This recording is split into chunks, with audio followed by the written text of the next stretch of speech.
Right, thank you all for coming to this 40th anniversary sort of commemoration, really, of the beginning of the 1984 to 1985 miners' strike, a titanic battle, an epic struggle of working class people and working class communities against the full force of the state, the Tory government, and all of their sort of hired journalists. A very polarizing and inspiring strike, and of course, a very bitter defeat as well. So we're very lucky to have speaking tonight Ian Isaac, who was the lodge secretary for St John's Colliery in Maesteg in South Wales back in the day, and he's going to speak for, I guess, about 30 minutes, Ian, or so.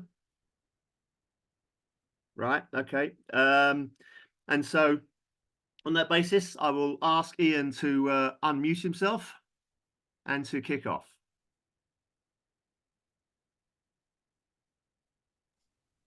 Is that me unmuted?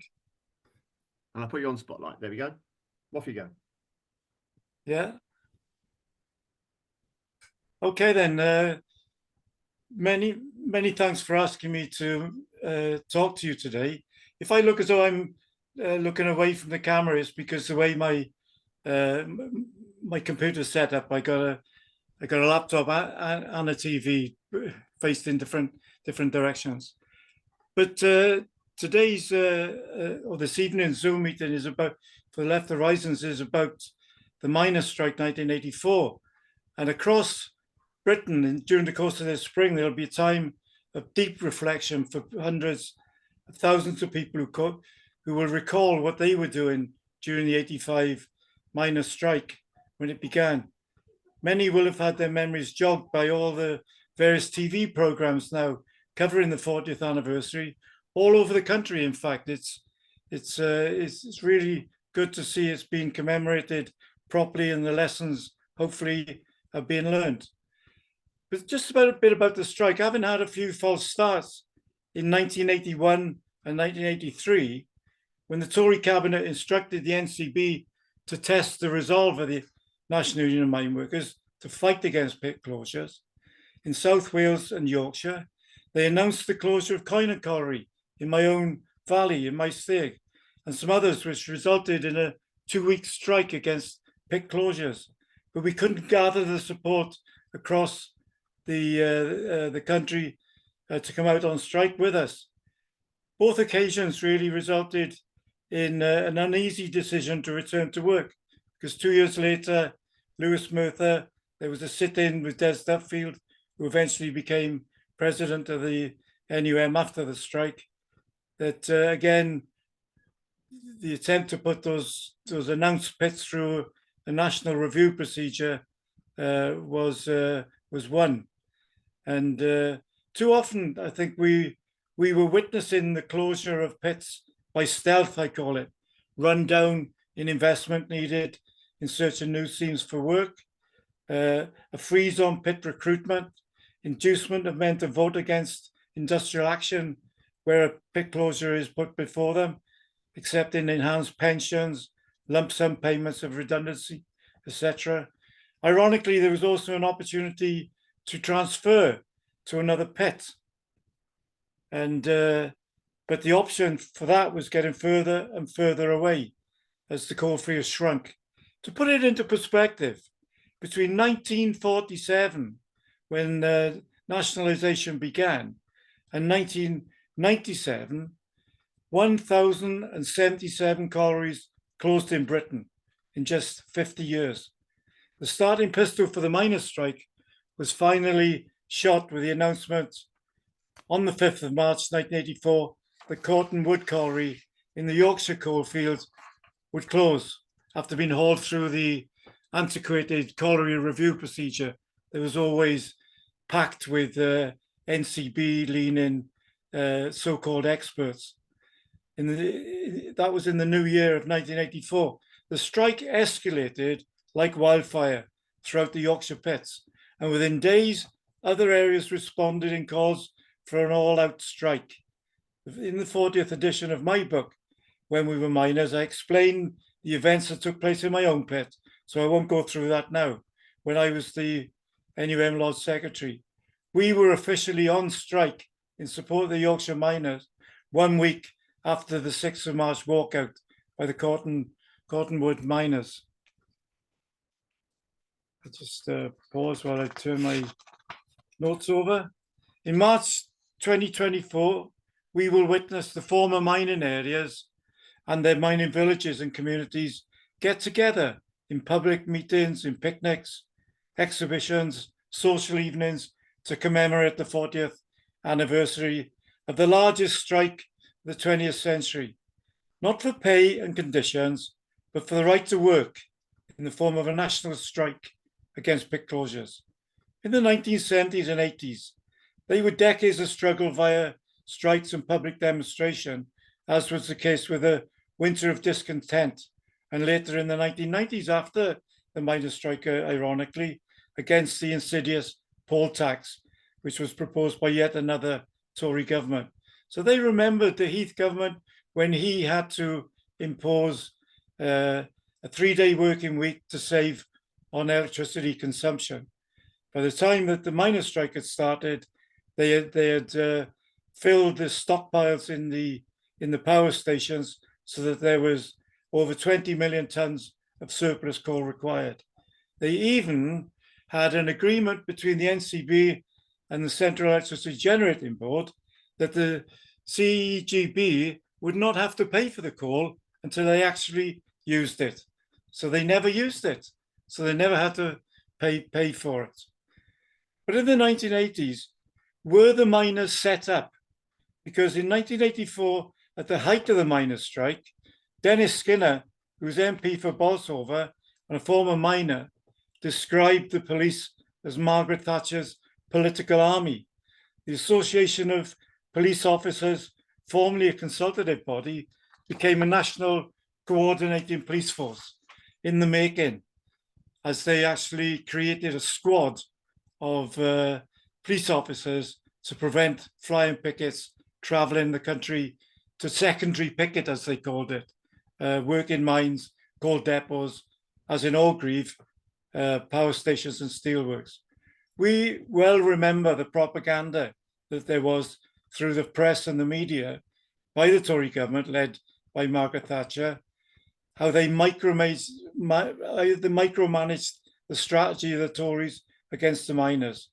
The political struggle was manifest in a leaked report, by Nicholas Ridley MP in 1978. This was published in The Economist in May 1978, and it planned a strategy and assaults against the whole trade union movement. It was sort of disguised as being a concern the government might have, but the whole of the trade union movement, not just the miners who were seen as the Brigade of Guards. But this strategy stated the government is to choose the battlefield.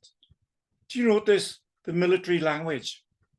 Industries group together by the likelihood of winning strike action. In other words, you avoid them for a while. Coal stocks are to be built up in power stations. Plans to import coal from non-union ports was arranged. Non-union lorry drivers were to be recruited. Dual coal and oil fire generators to be installed at great cost, he says. Cut off the money supplied to strikers and make the union finance them. Train and equip a large mobile squad of police, as I said, ready to employ riot tactics. That's the words, in order to uphold the law against violent picketing, as they saw it. We come to Orgreave a little bit later.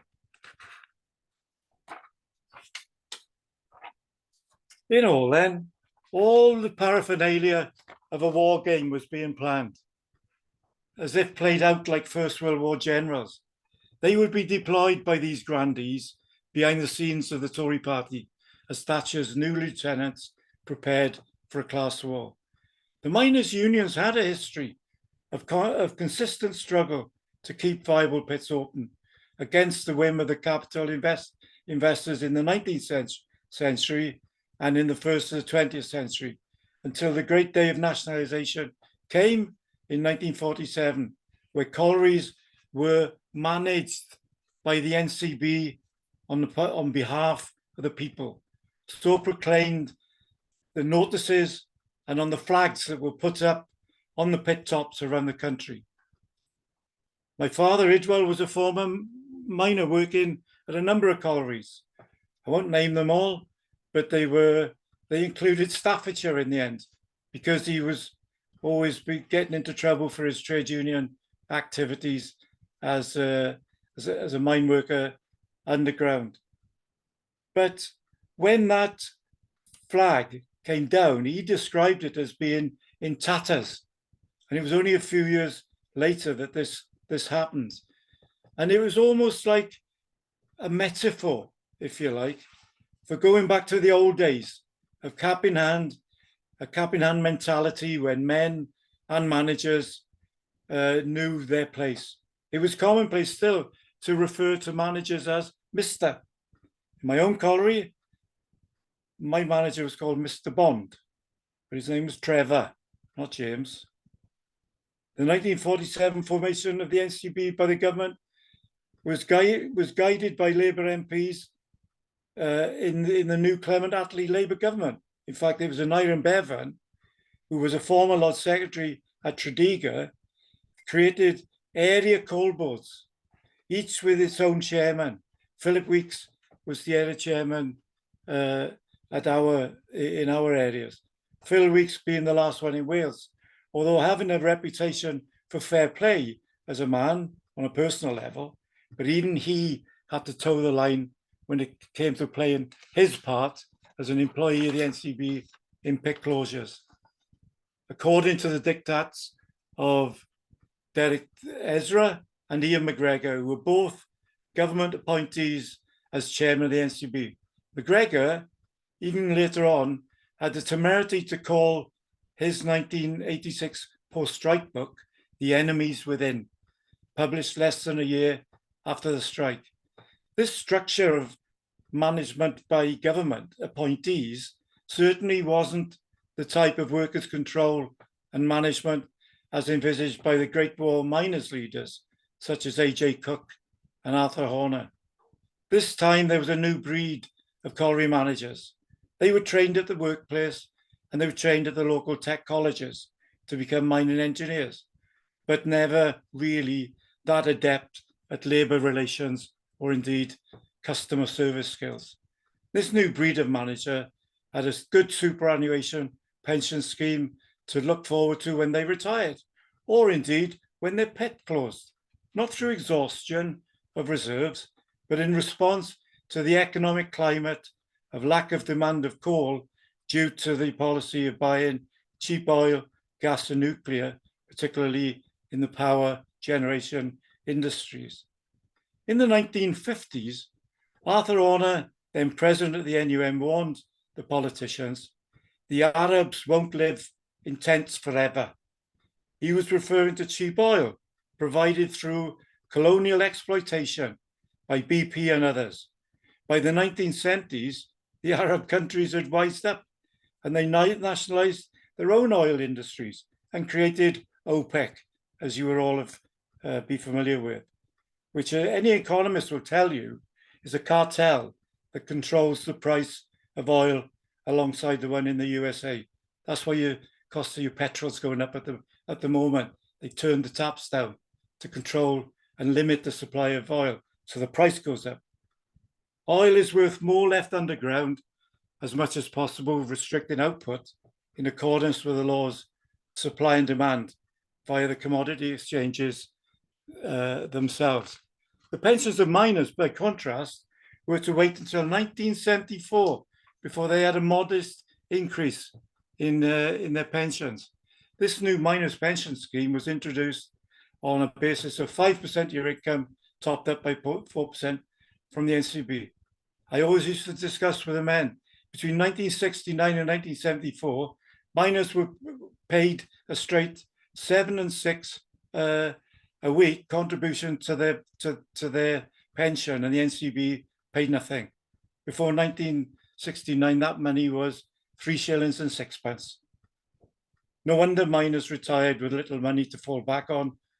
on a meager state pension, forcing many of them, by the way, to work on into their 1970s. It was not unusual to see miners working underground at that age. What a miserable existence, relying on £15 a week state pension in the 1960s. Their miners' pensions only reflected the pennies that they had put in. Well, as the pits closed in the 60s and 70s, many families became what I call industrial nomads.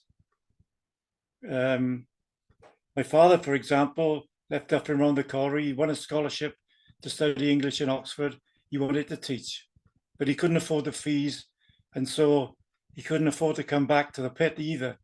So he got a job on inspection in Cowley car plant. My mother gave the keys of the house back to the council, and we loaded up a Bedford van and moved to Oxford. We lived in Burnt Mill caravan site until the family were allocated a council house in Northway Estate in Oxford.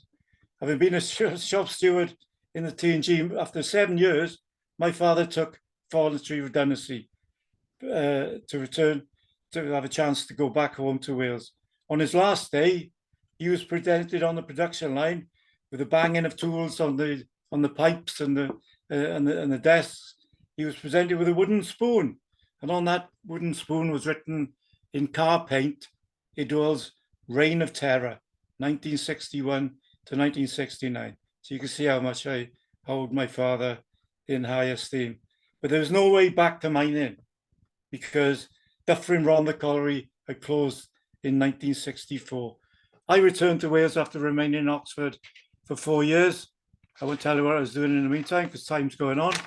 Having completed my training and worked on the coalface for 2 years, I was granted leave to take up a 2-year social studies diploma at Ruskin College. I was president of the Mature Students' Union in 1977. But I returned to the colliery in 1978 because they thought I was going to go in for a trade in industrial relations. Well, that was another story, because I stood for election as a full-time official of the National Union of Mine Workers for St John's Colliery, and with 57% of the vote, I was elected. A few years later, I was elected onto the area executive council where I was during the strike itself. But St John's was one of 3 remaining collieries in the Llinvi Valley, each employing over 100 men. In 1979, as I said earlier, Cairo Colliery closed with a loss of 1,000 men. Most men transferred to other collieries. But it was this inducement to go to another pit, to take a deal, to take redundancy, to take what was on offer. These were the agenda items when men met together to see, are they prepared to fight to keep their pit open. With very little investment in the pits too. And so the whole of the area executive, after a 2-week-long strike in 1981, agreed to go back to work, as I said. But the mood in the NUM NEC, National Executive Committee, which comprises 28 members, was changing. And a lot of the compromises were being replaced by those who were prepared to say enough was enough and make a stand against pit closures. Pits were being closed by devious means, as I said. And in 1981, Arthur Scargill replaced Joe Gormley as the national president following a national ballot of members. Joe went on to become Lord Gormley and chairman of the National Tote, no doubt in recognition of his services to the mining industry, or rather to the creation of an area incentive bonus scheme, which again created competition amongst miners for more money, acquiescing on pit closure plans, etc. A national ballot was held for that incentive scheme, and it was carried. It didn't very little in South Wales. This put further pressure on in South Wales due to the physical impossibility to keep up with the productivity achievable in the Nottingham and Midlands coalfields due to their longer and straighter coal seams compared with the shorter coal seams in Wales, affected by fault lines and changing mining conditions. Indignation began to build up amongst miners and their families during the 70s and the 80s. Work elsewhere was getting harder to find. My state, my hometown, had a population of 25,000, and it was drifting towards becoming a dormitory town. With 2 pits closed, with a loss of over 2,000 jobs within a 3-year period, local factories began closing immediately after the strike. Silent Channel producing car parts for the industry, Revlon producing perfumes and cosmetics, and other local manufacturing factories. There was nowhere else to go. So for the miners still working in St. John's Colliery, except to wait for a far-off dream of a Margam super mine, super pit as we call it. Margam is a place near Port Talbot, which is currently in the news again because the steelmen are facing the same fight as we had, and they're right on the doorstep where there's about 30 years of coal there.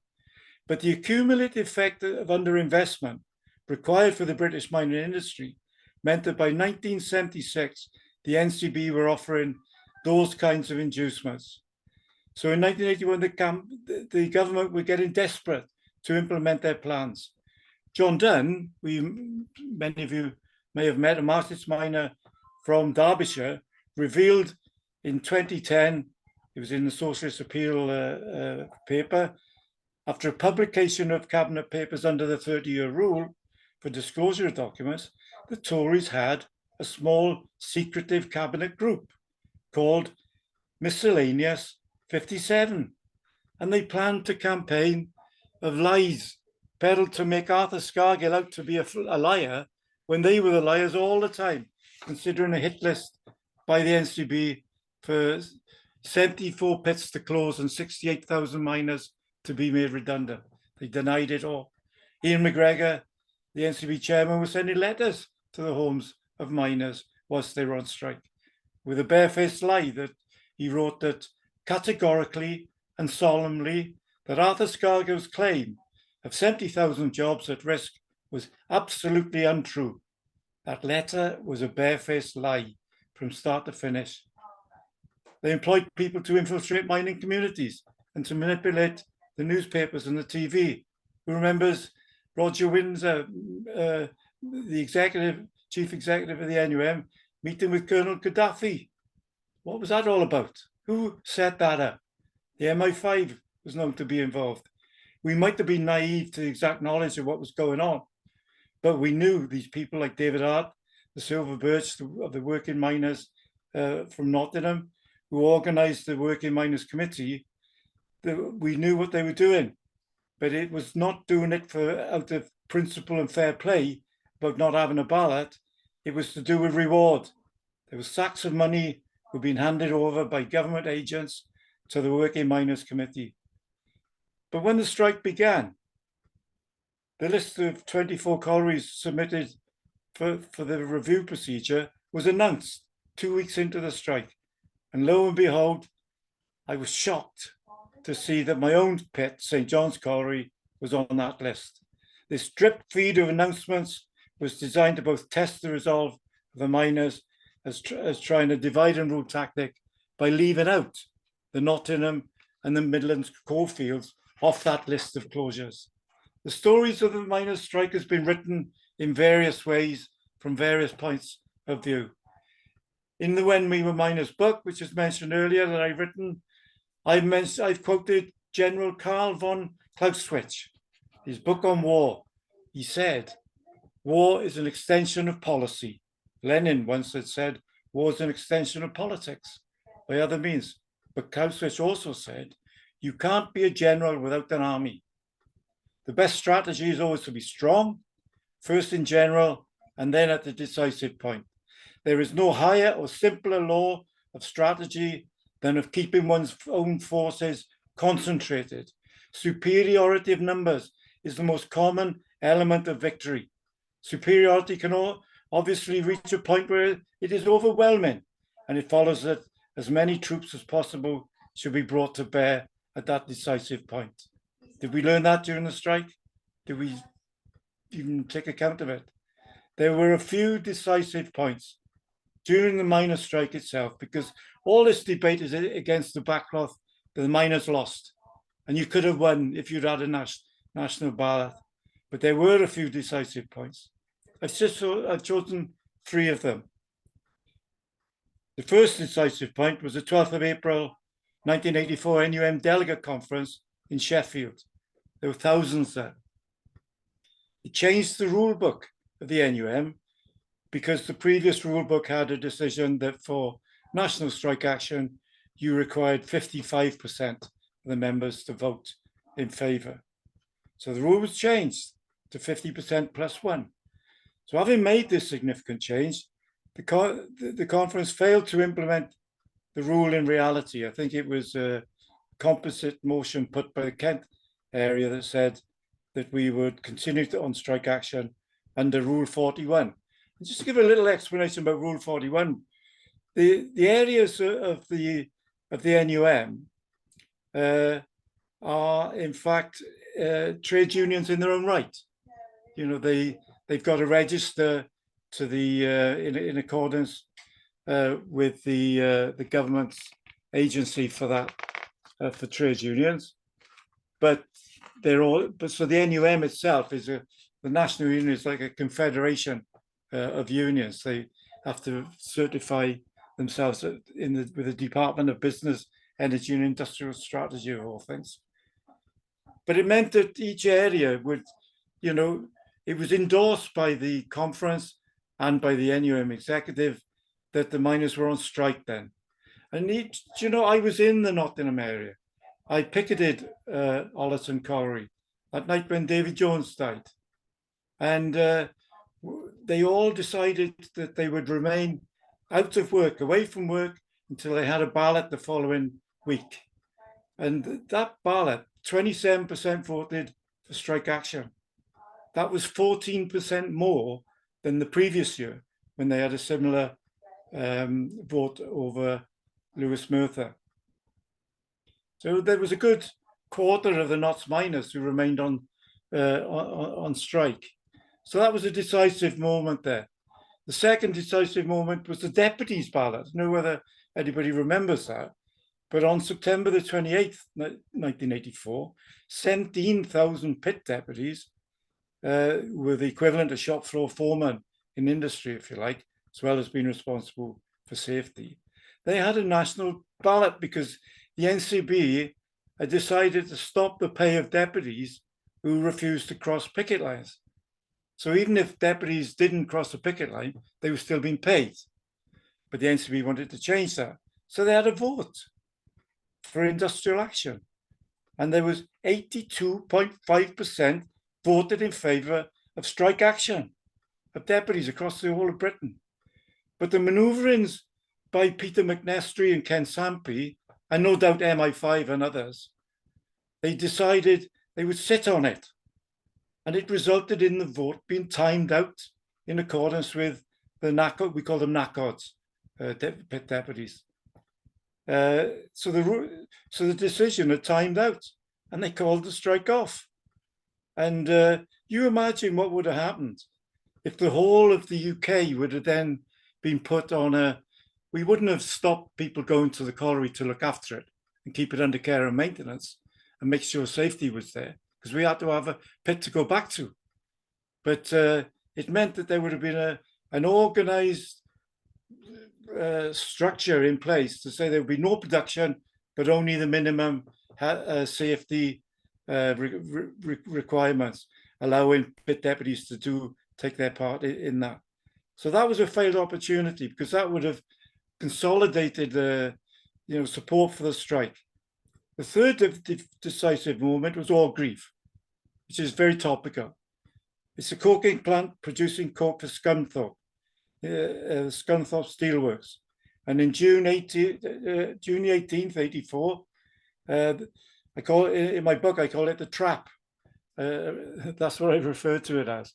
But the police, for 3 days, they'd allowed pickets, especially local boys, to increase their numbers of demonstrating.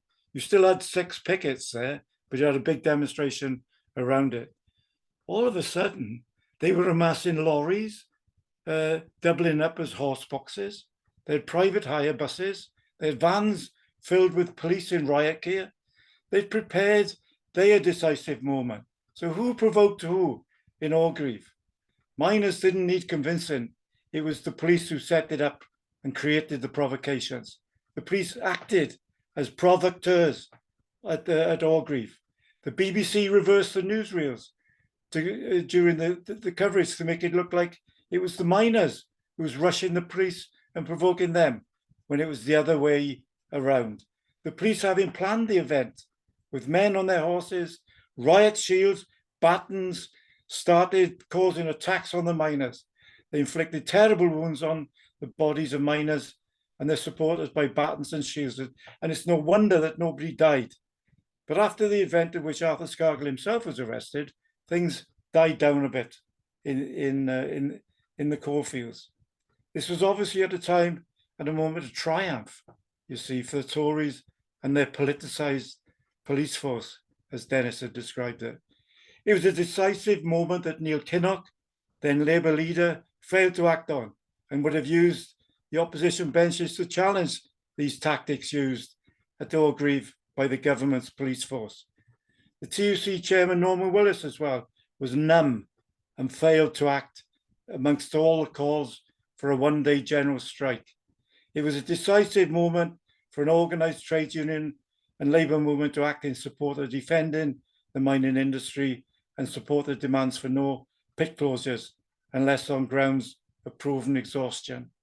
But in the 1990s, the Orgreave Truth and Justice campaign was launched, and they organised a petition presented to Parliament to reopen the secret files.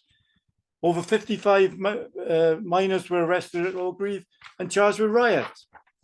And in a groundbreaking decision a few years later, I think it was 2017, Michael Mansfield, that famous QC, acted for the miners and proved that they had not been involved in rioting. No police have ever been disciplined for lying or committing violence and grievous bodily harm against striking miners at Orgreave, even though they started it and they organised it. The miners' strike was the most momentous class battle of the 20th century, leaving aside the general strike itself. But in 26, the strike lasted 9 days, and you all know the shenanigans of I can't remember his first name now, Jimmy Thomas, I think it was, the TUC chairman. But the minor slogan then was not a penny off the pay and not a minute on the day. It was a triple alliance of miners, railwaymen and transport workers. They failed to persuade the TUC itself to continue to support the miners. The needs of miners striking for a year without pay caused a mammoth effort by their families and parents and their supporters. Men and women not normally associated with community campaigns, let alone a year-long strike, became prominent in the organisation of support in the form of fundraising, soup kitchens, local areas, national public demonstrations of support. Many went on to take part in the anti-poll tax riots 30 minutes, demonstrations. That's 30 minutes. Refusals to pay poll tax, as in London. In the end, the poll tax was changed. So this kind of pressure can achieve results for the better. Michael Heseltine apparently contrived this as part of the behind-the-scenes machinations of the Tory party that contrived to force Margaret Thatcher's resignation. These skills and abilities that minor supporters had, like the poll tax, were nurtured in the experience of the strike itself. We said at the time, when we went back under our lodge banner held high, it was better to have fought and lost than not to have fought at all. If you don't fight for it, you get nothing in life. Margaret Thatcher didn't live long enough to gloat over the 40th anniversary of their victory that she connived in 1985. So those who have survived and remember these events will also have learned the lessons of the struggle. To educate, to agitate, organise and control to prepare for a socialist society where the greed of the wealthy owners of capital and the exploitation of working people will indeed be a thing of the past. The chant of the miners was that the miners united will never be defeated. The irony is that we were not united enough to win. Neither was the trade union and labour movement. One of the main lessons for me has been that the realization of a desirable form of human, economic, and political society based on a fair and equitable distribution of social value in the form of wealth and power will not come around through a passive trade union labour movement. Just give you a quote from Dave Frykert, who was a former 1983 to 83 to 93 NUM research officer. He wrote a very well-argued article that the miners' strike would not have taken place in Europe. In fact, they had a planned phase of reducing their reliance on coal in Germany, in Belgium, in France, and in other places. All parties would have got together and they'd worked out a sensible plan. The belligerent of the players, Thatcher, McGregor, the others, and MI5 and anybody else involved would not sit down with the NUM to come up with a plan. Instead, they were prepared to pay the huge cost, as according to Dave Frykert, who calculated it. The miners' strike in that year cost between £28.5 billion and £33 billion. That's over £250 billion in today's money, when the cost of the strike itself in lost revenue, pit closures, redundancy, the economic cost of the closures themselves, they're all taken into account. So that was Dave's article, which said Arthur was right by instinct. Their recalcitrance is admitted in Thatcher's memoirs herself in '93. McGregor's book, where he admitted that Maggie, he told Maggie he wanted to do away with 68,000 jobs in 1983. Maggie concedes that in her book, while saying publicly that Arthur Scargill's claim of a hit list of 70,000 jobs was scaremongering. But in conclusion, we campaigned against colliery closures. We had a campaign called Keep Mining in My State, and we wanted to keep mining in the UK. The collieries are closed, but the fight goes on for working people. It goes on until the last miner and his family has been compensated for the various forms of lung disease and poverty. And we will not have final closure until we rid ourselves as a society of the causes of poverty, unemployment, of want and exploitation. All those years ago, especially in the coalfields of South Wales and other areas, they'd learned through bitter experience that only a social society based on collective experiences, partnerships between producers and consumers, based on need and not greed, can solve the recurring experiences of boom and bust. And only then will there be a final closure of exploitation for working people in the former coalfields of Britain. That's my story of when we were miners. Wow. Oh, I'd like to really thank Ian for that for moving and very comprehensive introduction. So that's you covered a huge amount of ground there, and given us all food for thought. I'd just like to mention again, because I didn't when I introduced you. Your book is called When We Were Miners. It's a new 40th edition has just come out. It's been a slightly updated version, so I'd encourage people to look out for the book When We Were Miners by Ian Isaac. Send me an email. Okay. That's all. My email's on my picture there. Okay, I'm gonna stop the recording.